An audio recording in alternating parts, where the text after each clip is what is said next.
En lisant l'évangile de Marc, nous voyons comment ça se passait quand Jésus rencontrait les gens. Eh bien, creusons un peu en cherchant la réponse à deux questions d'ailleurs fortement liées l'une à l'autre. Qu'est-ce que l'évangile ? Qui est Jésus ? Vous allez peut-être me dire que tout le monde sait ça par cœur. Eh bien, ça n'est pas si sûr. Voyons un peu. Nous allons nous promener à travers les débuts de l'histoire chrétienne, depuis les années où Jésus parcourait les routes de Palestine, jusqu'à l'époque où furent achevés les 4 évangiles et les autres livres du Nouveau Testament. Et cela va nous permettre, chemin faisant, de répondre à une troisième question: comment le Nouveau Testament a-t-il été fabriqué ?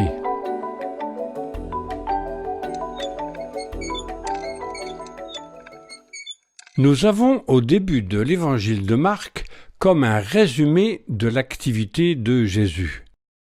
Marc l'exprime ainsi.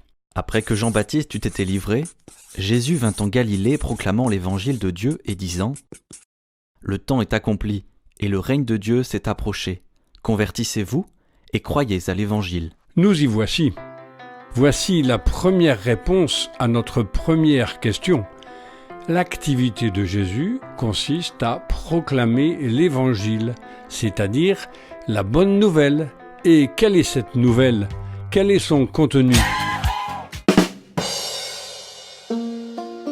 C'est que le temps est accompli. Quelque chose qui était promis depuis longtemps, promis à travers toutes les Écritures, voilà que c'est arrivé. Et qu'est-ce qui était promis ? Le règne de Dieu. Ou encore le royaume de Dieu. En grec, c'est le même mot. Dans les évangiles, Jésus en parle tout le temps. Et cependant, il me semble que la notion ne nous est pas tellement familière. En d'autres termes, si on faisait un sondage sur la définition de l'évangile, je pense que peu de réponses parleraient du règne de Dieu. Remarquons tout d'abord ce point fondamental.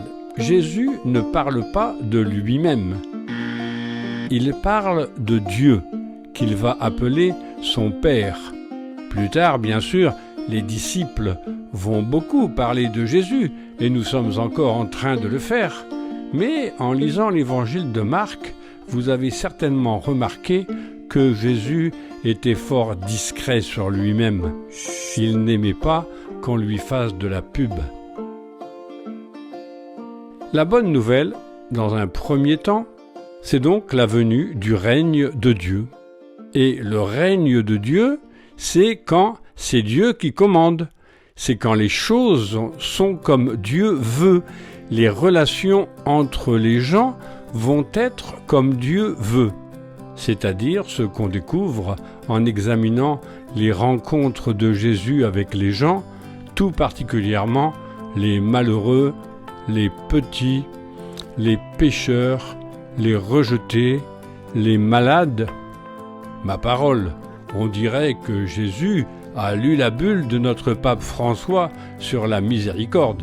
Ce que fait Jésus montre, et non seulement montre, mais met en œuvre ce que c'est que le règne de Dieu.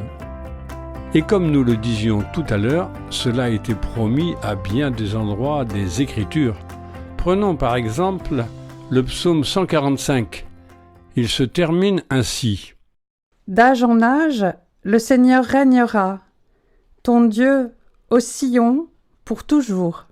Il s'agit donc bien du règne de Dieu. Et voici comment ce règne est décrit.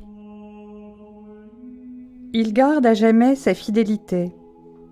Il fait justice aux opprimés. Aux affamés, il donne le pain. Le Seigneur délie les enchaînés. Le Seigneur ouvre les yeux des aveugles. Le Seigneur redresse les accablés. Le Seigneur aime les justes. Le Seigneur protège l'étranger. Il soutient la veuve et l'orphelin. Il égare les pas du méchant. D'âge en âge, Le Seigneur régnera, ton Dieu, au Sion pour toujours. Je trouve saisissant de voir à quel point les actions de Jésus, telles que les évangiles nous les décrivent, correspondent exactement à ce programme. Dès lors, la question se pose, qui est-il, celui-là, pour faire des choses pareilles? Ne serait-il pas le Sauveur qu'on attend, celui qu'on appelle Messie ou Christ? L'étonnement se développe, mais aussi les résistances, car la manière d'être de Jésus dérange beaucoup de convictions, beaucoup de préjugés, beaucoup d'égoïsme et de pouvoir. Et vous savez bien ce qui va arriver, la croix, l'échec. À vue humaine, l'échec total de Jésus et du règne de Dieu.